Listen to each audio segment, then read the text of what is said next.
green energy supply has assisted the development of tea industry in remote areas of East China's Fujian province.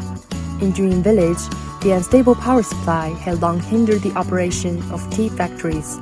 In 2023, a set of photovoltaic power storage systems was put into use to enhance the interactive ability of the power grid in the area, as well as provide a timely supply in the case of circuit failures during the peak period of electricity consumption. 那这套储能设备储存了215千瓦时的电能，相当于装了一个充电宝。我们茶厂做茶就是最怕停电，以前都经常停电，现在都不停电了。不停电做出来的茶叶质量就提高了，产量也提高了，发展更好了。